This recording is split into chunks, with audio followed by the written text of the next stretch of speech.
Hello friends, now here is a problem. We have to find the current in 3 ohm resistance. Where is this 3 ohm resistance? Here. आता काही basic rules आहेत. पहिलं, हा problem solve करताना question विचारला गेलाय source ट्रान्सफॉर्मेशनने current in 3 ohm resistance काढा. जरी विचारला नसला सोर्स ट्रान्सफॉर्मेशनने काढा तरी पण पहा ना, या पॉइंटला या नोडला 2 ओहम 6 ओहम आणि 2 ओहम ना पॅरलल कॉम्बिनेशन आहे ना सिरीज कॉम्बिनेशन आहे, काहीच करता येत नाही. मग आपल्याला काय करायचंय, या 3 ओहम मधून करंट काढायचे. पहिला point, the most important point, ज्या ब्रांच मधून करंट फाइंड करायचा आहे त्या ब्रांचला छेडायचं नाही. ज्या ब्रांच मधून करंट फाइंड करायचंय त्या ब्रांचला छेडायचं नाही. पहिला पॉइंट. दुसरा पॉइंट, असे शोधायचे सर्किट मध्ये सोर्सेस की ते ट्रान्सफॉर्म करता यावं. असे सर्किट मध्ये शोधायचे सोर्सेस जे ट्रान्सफॉर्म करता यावं. पहा आता या साईडला तर जायचंच नाही, इकडं तर विचारच करायचा नाही. आता इकडं 6 व्होल्ट सोबत 2 ओहम सिरीज मध्ये आहे, म्हणजे याला आपण पकडलो. याचं करंट ट्रान्सफॉर्मेशन होऊ शकते. तर मग बघा, ह्या तर करताना आधी पॉझिटिव्ह साईन वर असते, वर असल्यामुळं ॲरो वर, आणि आय ची व्हॅल्यू काय, या इथल्या लगेच आय ची व्हॅल्यू डिसाईड करायची राहून जाते. या फॉर्म्युलेनुसार V is equal to IR, then I is equal to V by R. तर I is equal to V किती आहे, 6 व्होल्ट, आणि R किती आहे, 2 बेत्रिक 6, म्हणजे I किती आला आपलं, 3 एम्पियर. 3 एम्पियर. ठीक आहे. हे 2 ओहम रेजिस्टन्स सिरीज मध्ये आहे. याला कसं करायचं ट्रान्सफॉर्मेशन करताना, त्या 2 ओहम सिरीज रेजिस्टन्सला शंट रेजिस्टन्स बनवायचं, म्हणजे ह्या सोर्सच्या पॅरलल मध्ये जोडून टाकायचं. हे 2 ओहमला 2 ओहम ऍज इट इज. आता पुढे जशाच तसं सर्किट लिहायचं. हा पूर्ण आपल्यासाठी लोड आहे. हा पूर्ण आपल्यासाठी आता काय, एक लोड आहे नॉर्मल, एवढं कॉम्प्लेक्स काहीच नाही, फक्त एक काहीतरी लिहिलेलं पिक्चर आहे बस. तर 2 ओहम, नंतर बाकीचं तशाला तसं.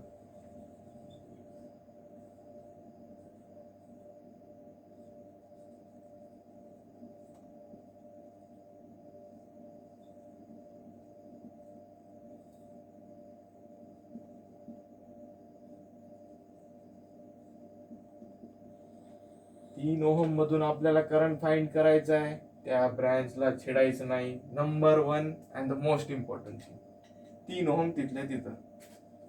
आता पहा, हे 2 ओहम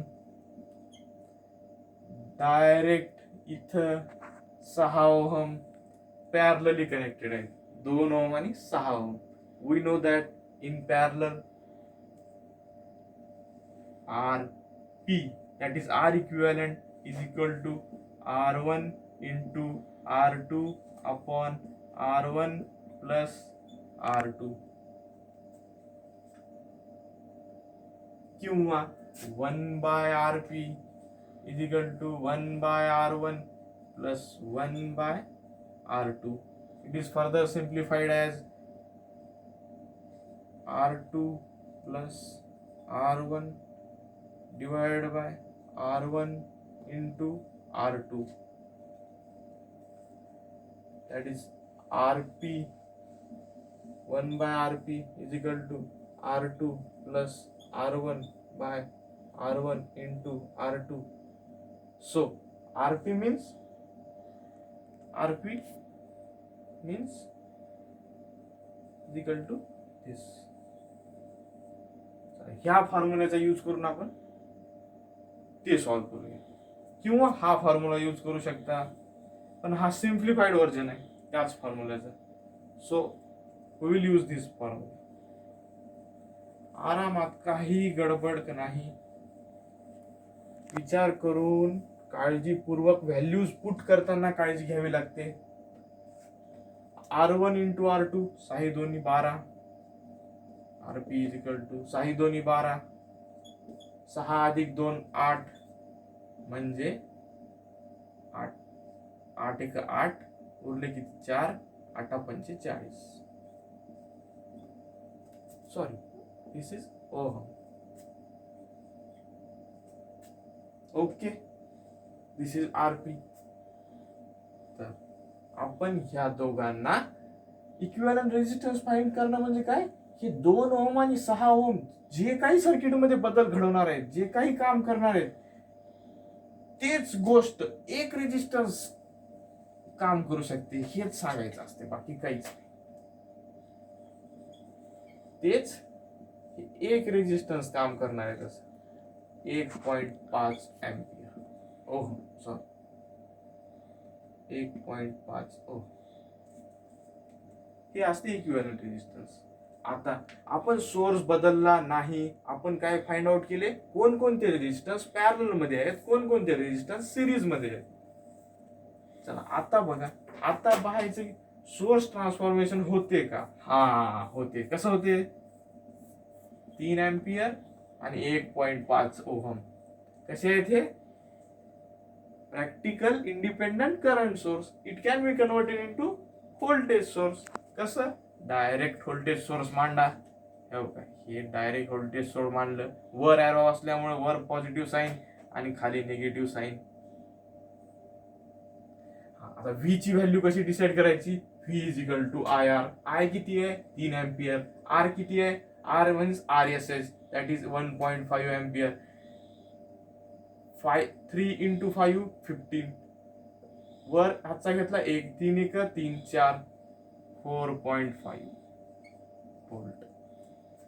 हा RSH इथं जाऊन काय बनणार, हा RSH इथं जाऊन सिरीज रेजिस्टन्स बनणार. किती, तोच ठेवायचा 1.5 ओहम. परत आता आपल्यासाठी हा करंट सोर्स झाला आणि हा सगळा अख्खा लोड, काहीच करायचं नाही, तशाच तसं इथून पुढे बघा, या पॉइंट पासून आपण 1.5 इथे घेतलं, या पॉइंट पासून जशाच तसं पुढे.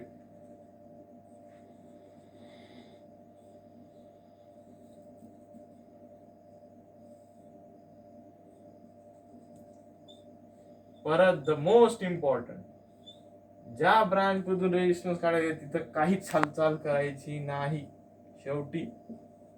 शेवटी यायची तिथं 2 ओहम. आता पहा, आपल्याला भेटले सिरीज मध्ये 1.5 ओहम आणि 2 ओहम सिरीज मध्ये.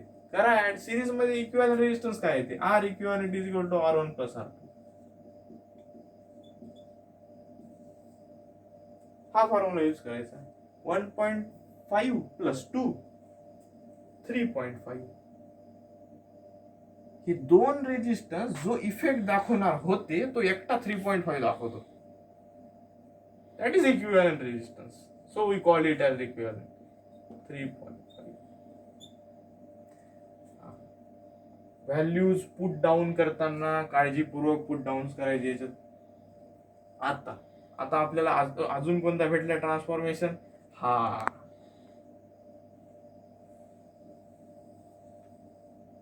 हा सापडला आपल्याला करंट व्होल्टेज सोर्स. सिरीज मध्ये आहे, व्होल्टेज सोर्स आहे, याचं करंट सोर्स करता येते. कसं करायचं,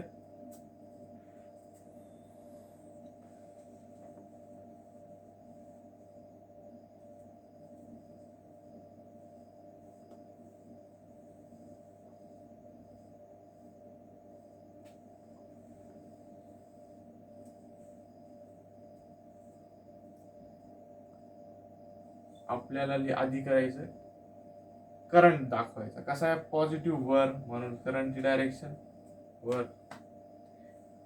आय ची व्हॅल्यू कशी काढायची, I is equal to V by R. V किती आहे, 4.5. आर किती आहे 3.5. हा रेजिस्टन्स सिरीज मध्ये होता, करंट सोर्स मध्ये आल्यामुळे तो रेजिस्टन्स शंट मध्ये गेला.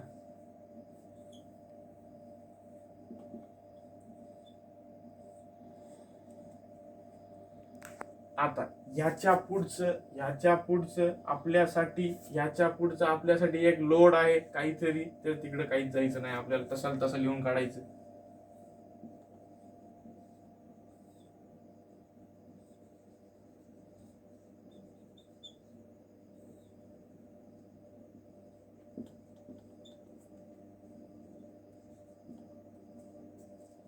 आता ही आय ची व्हॅल्यू कशी काढायची?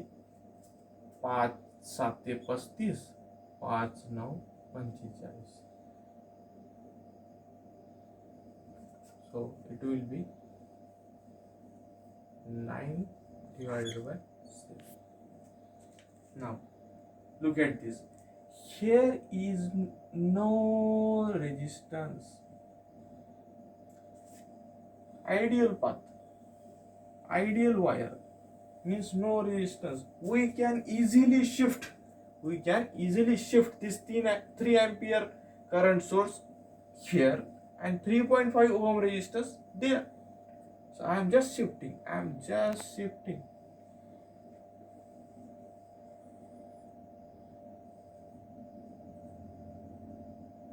3 ampere, this one 3.5 ohm. Why I can shift? Because the path is ideal path.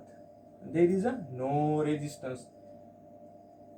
Here there is resistance, but up at this point here clear, ideal path. We can easily. Both the current sources are going upward. Means both the sources are adding in each other. Means this I will flow like this at this point. This I will flow like this, and the both current will form something I1.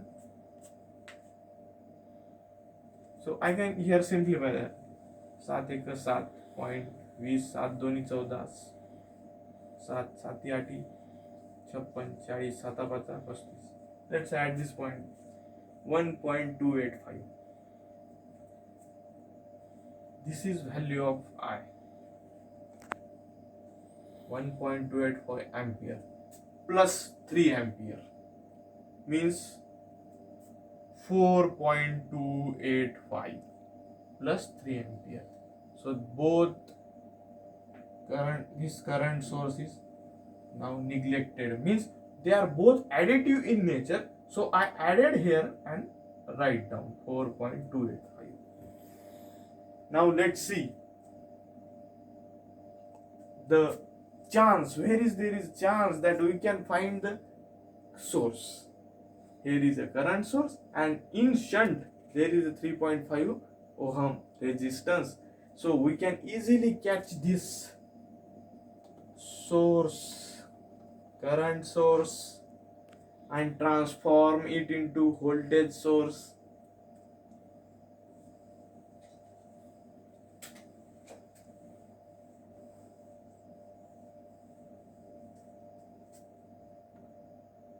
So the arrow is upward, means plus वर, negative खाली. हा resistance shunt resistance होता, voltage source मध्ये जाऊन series resistance होतो.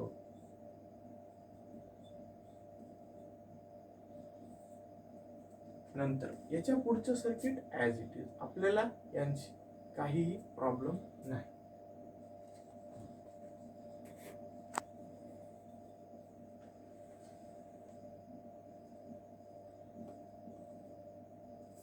Now what is the value of voltage source?